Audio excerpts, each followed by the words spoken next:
ഇടയ്ക്കിടയ്ക്ക് ഇൻഫെക്ഷൻസ് വരിക, അതായത് ഇടയ്ക്കിടയ്ക്ക് പനി, ജലദോഷം, തുമ്മൽ വന്നു കഴിഞ്ഞാലും അത് പൂർണ്ണമായിട്ട് മാറുന്നില്ല, പിന്നെയും പിന്നെയും ഇങ്ങനെ അഫക്റ്റ് ചെയ്തുകൊണ്ടേയിരിക്കുന്നു.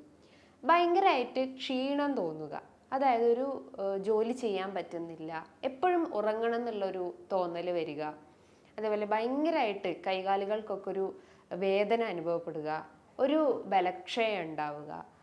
ഈ ഒരു സിംറ്റംസ് അല്ലെങ്കിൽ ഇത്തരം ലക്ഷണങ്ങളുമായിട്ട് നമ്മളൊരു ഡോക്ടറെ കാണിക്കാൻ പോയിട്ടുണ്ടെങ്കിൽ ആ ഡോക്ടർ ആദ്യം തന്നെ ചെക്ക് ചെയ്യാൻ പറയുന്നത് നമ്മുടെ ശരീരത്തിൽ HB, അതായത് ഹീമോഗ്ലോബിൻ ആണ്.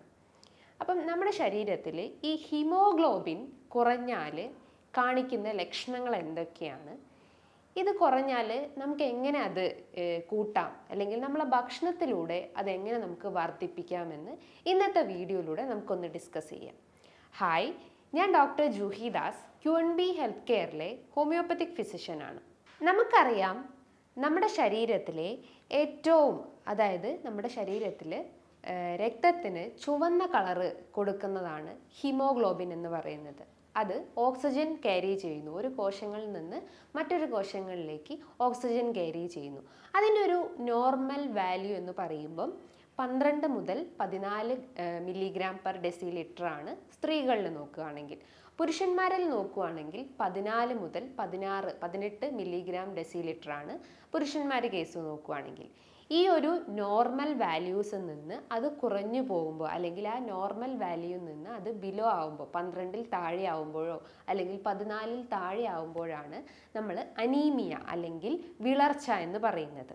ഈ വിളർച്ചയുടെ ലക്ഷണങ്ങൾ എന്ന് പറയുമ്പം പ്രധാനമായിട്ടും അതിശക്തമായിട്ടുള്ള ക്ഷീണം അനുഭവപ്പെടാം. ക്ഷീണം എന്ന് പറയുമ്പോൾ എന്താ, ഒരു ജോലി നമുക്ക് ചെയ്യാൻ പറ്റുന്നില്ല, അല്ലെങ്കിൽ ഒരു ജോലി നമ്മൾ ചെയ്യാൻ തുടങ്ങിക്കഴിഞ്ഞാലും നമുക്ക് ഭയങ്കരമായിട്ട് ക്ഷീണം വരിക, ഇടയ്ക്കിടയ്ക്ക് ഇങ്ങനെ ഉറക്കം തൂങ്ങിയിരിക്കുക. ഒരു ഡേ ടൈം നോക്കുവാണെങ്കിൽ, അല്ലെങ്കിൽ ഒരു ജോലിയിൽ ഇൻവോൾവ് ചെയ്യാൻ നോക്കുമ്പോൾ ഭയങ്കരമായിട്ട് ഉറക്കം തൂങ്ങിയിരിക്കുന്നൊരവസ്ഥ ഉണ്ടാവുന്നു. ഓർമ്മക്കുറവിൻ്റെ പ്രശ്നങ്ങൾ ഉണ്ടാവുന്നു. കുട്ടികളിൽ നോക്കുകയാണെങ്കിൽ ഓർമ്മക്കുറവിൻ്റെ ഇഷ്യൂസ് ഉണ്ടാവുന്നു. കുട്ടികൾക്ക് പഠിക്കാൻ പറ്റുന്നില്ല, അല്ലെങ്കിൽ കോൺസെൻട്രേഷൻ്റെ പ്രശ്നങ്ങൾ ഉണ്ടാവുന്നു. ഭയങ്കരമായിട്ട് വീക്ക്നെസ് ഉണ്ടാവുന്നു. കുട്ടികളായാലും കൂട്ടുകൂടുന്നില്ല, അല്ലെങ്കിൽ എപ്പോഴും കുട്ടികൾക്കൊരു ക്ഷീണം മാത്രം അനുഭവപ്പെടുന്നു. അതോടൊപ്പം തന്നെ കാലുകൾ നോക്കുകയാണെങ്കിൽ ഭയങ്കരമായിട്ട് ബലക്ഷയം ഉണ്ടാവുന്നു. അതായത് എസ്പെഷ്യലി കാഫ് മസിൽസ് ഒക്കെ ആയാൽ ഭയങ്കരമായിട്ട് ബലക്ഷയം ഉണ്ടാവുന്നു.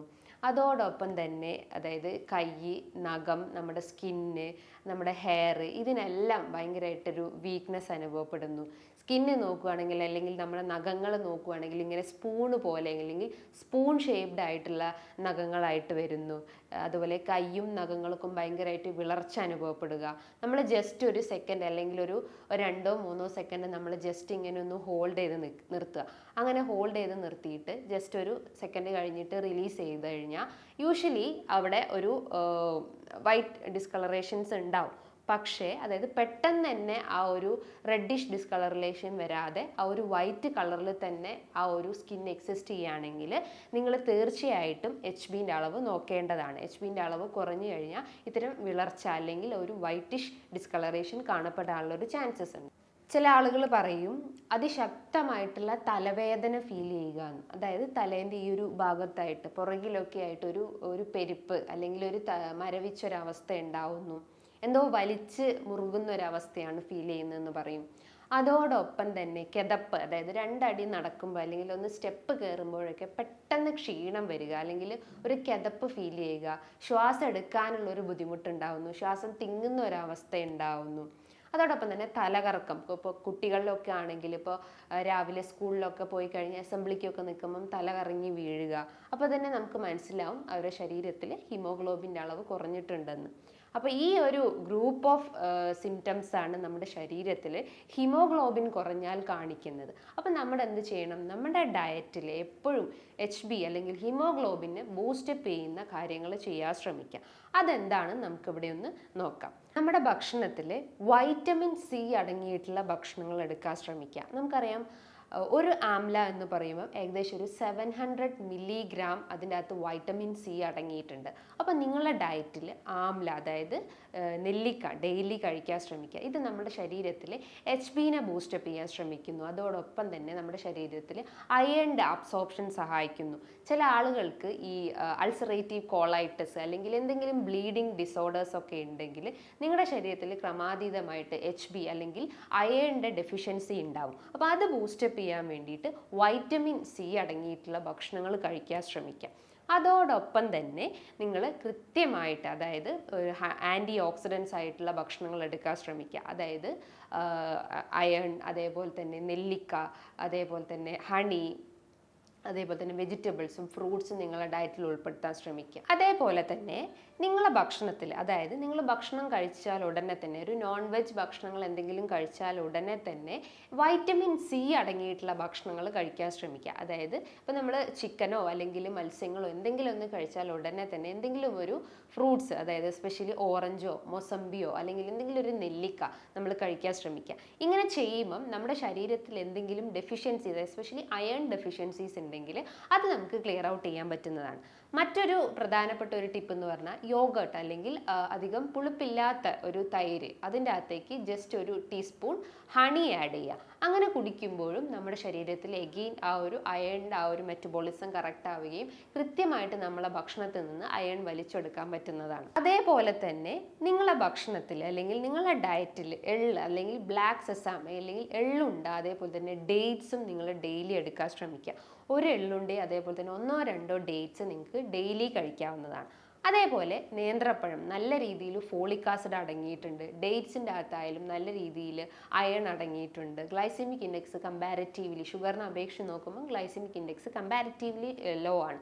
അപ്പം പ്രമേഹ രോഗികളൊക്കെ ആണെങ്കിലും അവർക്ക് ഈ ഒരു ഡയറ്റ് ഫോളോ ചെയ്യാവുന്നതാണ്. ഒരു നേന്ത്രപ്പഴം നന്നായിട്ട് ചോപ്പ് ചെയ്തിട്ട് അതേപോലെ തന്നെ ഒരു ഡേറ്റ്സ്, അതിൻ്റെ അകത്തേക്ക് കുറച്ച് ശർക്കര, അതേപോലെ തന്നെ കുറച്ച് ഹണി ആഡ് ചെയ്ത് കുട്ടികൾക്കൊക്കെ കൊടുക്കാവുന്നതാണ്. അതായത് കുട്ടികൾക്ക് എന്തെങ്കിലും പ്രതിരോധ ശേഷീൻ്റെ കുറവൊക്കെ ഉണ്ടെങ്കിൽ അത് നമുക്ക് ബൂസ്റ്റപ്പ് ചെയ്യാവുന്നതാണ്. നമുക്കറിയാം കൂടുതലായിട്ടുള്ള എന്തെങ്കിലും മെഡിക്കേഷൻസോ അല്ലെങ്കിൽ കൂടുതലായിട്ട് എന്തെങ്കിലും ഇൻഫെക്ഷൻസ് ഒക്കെ വരുന്ന ആളുകളൊക്കെ ആണെങ്കിൽ അവരും ഇത്തരം ടിപ്സ് ഫോളോ ചെയ്യുന്നത് നല്ലതാണ്. അതേപോലെ തന്നെ കുട്ടികൾക്ക് ഇടയ്ക്കിടയ്ക്ക് ഈ വിരശല്യം അല്ലെങ്കിൽ വേം ഇൻഫെക്ഷൻസ് ഒക്കെ, അസ്കാരിസ് ലുംബ്രിക്കോയിഡ്സ് കോസ് ചെയ്യുന്ന ഒരു വേം ഇൻഫെക്ഷൻസ് ഒക്കെ വരുവാണെങ്കിലും കുട്ടികൾക്ക് ഇത്തരം അയൺ ഡെഫിഷ്യൻസീൻ്റെ പ്രശ്നങ്ങൾ ഉണ്ടാവും. അപ്പോൾ അത് മൂലം അവർക്ക് ഈ ഒരു HB അല്ലെങ്കിൽ അനീമിയ പ്രശ്നങ്ങൾ സ്റ്റാർട്ടപ്പ് ചെയ്യും. സോ നിങ്ങളുടെ ഭക്ഷണത്തിൽ ഈ പറഞ്ഞിട്ടുള്ള വൈറ്റമിൻ സി അടങ്ങിയിട്ടുള്ള ഭക്ഷണങ്ങളും കുട്ടികൾക്കാവട്ടെ ഫ്രൂട്ട്സ് നല്ലപോലെ കഴിക്കാൻ കൊടുക്കുക. അതേപോലെ വെജിറ്റബിൾസും ഡെയിലി ഒരു നട്ട്സോ എന്തെങ്കിലും ഒരു സീഡ് ഐറ്റംസ് കുട്ടികളുടെ ഡയറ്റിൽ ഉൾപ്പെടുത്താൻ ശ്രമിക്കുക. ഇനിയിപ്പം കുറച്ച് പ്രായമായിട്ടുള്ള ആളുകൾക്ക്, അതായത് ദഹന സംബന്ധമായിട്ട് എന്തെങ്കിലും ബുദ്ധിമുട്ടുകൾ, IBS, ഇൻഫ്ലമേറ്ററി ബവൽ ഡിസീസ് പോലത്തെ എന്തെങ്കിലും നീർക്കെട്ടിൻ്റെ പ്രശ്നങ്ങളുള്ള ആളുകൾക്കായാലും ഇങ്ങനെ ബ്ലീഡിങ് ഡിസോർഡേഴ്സ് വരും. അപ്പോൾ അതുമൂലം ഇത്തരം അയൺ ഡെഫിഷ്യൻസിയും ഹീമോഗ്ലോബിൻ ഡെഫിഷ്യൻസിയും സ്റ്റാർട്ടപ്പ് ചെയ്യുന്നതാണ്. അപ്പോൾ ആ ഒരു അസുഖം നമ്മൾ ആദ്യം ക്ലിയർ ഔട്ട് ചെയ്യാൻ ശ്രമിക്കുക. അതിന് നല്ല രീതിയിൽ പ്രോബയോട്ടിക് ഭക്ഷണങ്ങൾ എടുക്കാൻ ശ്രമിക്കുക. അതായത് തൈര്, മോര്, അതേപോലെ തന്നെ പഴങ്കഞ്ഞിയൊക്കെ എടുത്തു കഴിഞ്ഞാൽ നമുക്ക് നമ്മുടെ ഗട്ടിലേക്ക് ഗുഡ് പ്രോബയോട്ടിക്സ് അല്ലെങ്കിൽ നല്ല രീതിയിലുള്ള ആ ഒരു ബാക്ടീരിയാസിനെ നമുക്ക് സപ്ലൈ ചെയ്യാൻ പറ്റുന്നതാണ്. ഈ പറഞ്ഞിട്ടുള്ള കാര്യങ്ങൾ നിങ്ങൾ കൃത്യമായിട്ട് ഫോളോ ചെയ്ത് കഴിഞ്ഞാൽ നമുക്ക് ഈ ഒരു ഹിമോഗ്ലോബിൻ ഡെഫിഷ്യൻസീസ് ഉണ്ടെങ്കിൽ അത് നമുക്ക് ക്ലിയർ ഔട്ട് ചെയ്യാവുന്നതാണ്. ഇനി ഇതുമായി ബന്ധപ്പെട്ട് നിങ്ങൾക്ക് എന്തെങ്കിലും സംശയങ്ങൾ ഉണ്ടെങ്കിൽ താഴെ കാണുന്ന നമ്പറിൽ ബന്ധപ്പെടുക. നല്ലൊരു ഹെൽത്ത് ടോപ്പിക്കുമായി വീണ്ടും കാണാം. താങ്ക്